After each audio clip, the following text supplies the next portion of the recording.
एक height and distance का एक क्वेश्चन है कि एक समतल जमीन पर खड़ी मीनार की छाया। इस समतल जमीन हो गया, समतल जमीन को मान लिए हम P और Q है और इस पर एक मीनार है और मीनार से क्या कर रहा है कि छाये की लंबाई 40 मीटर अधिक बढ़ जाती है। कितने मीटर अधिक बढ़ जाती है? 40 मीटर। कब? जब उसका उन्नयन कोण 60 डिग्री से घटकर 40 मीटर हो जाती है। तो सपोज कीजिए कि पहले यहाँ पर इसका 60 डिग्री उन्नयन कोण था, अब घट करके इसका उन्नयन कोण कितना आ गया? 30। तो इसकी लंबाई, छाया की लंबाई 40 मीटर बढ़ जाती है। तो हमको मीनार की ऊंचाई ज्ञात करनी है।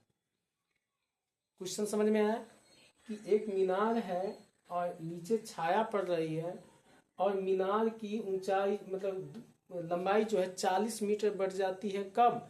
जब उसका उन्नयन कोण 60 डिग्री से घटकर 30 डिग्री हो जाती है।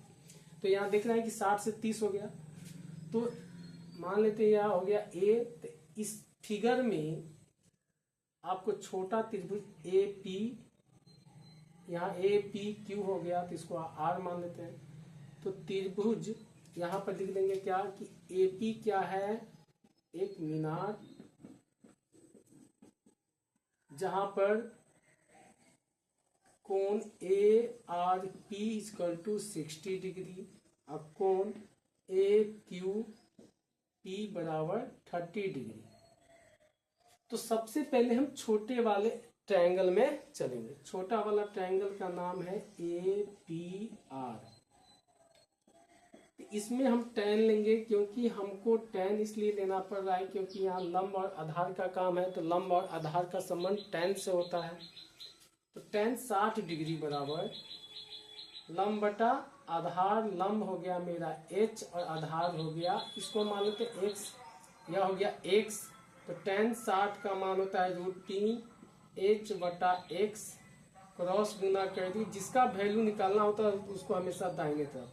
तो x √3 बराबर h, तो x बराबर h बटा √3 आ गए, अर्थात इस बेस का मान मालूम हो गया।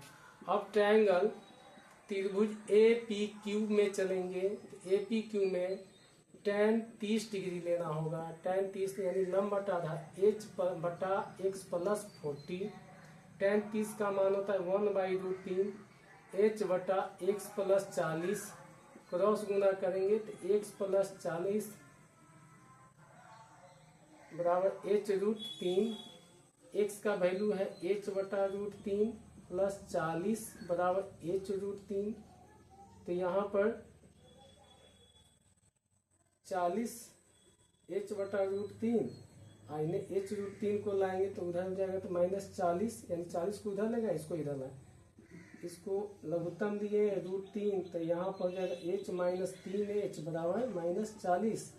तो -2h बटा √3 बराबर -40, क्रॉस गुना कर देंगे तो -2h बराबर -40√3। तो h बराबर -40√3 बटा -2 से काट दिए, यानी h बराबर आ गया 20√3, यानी मीनार की ऊंचाई हो गई 20√3।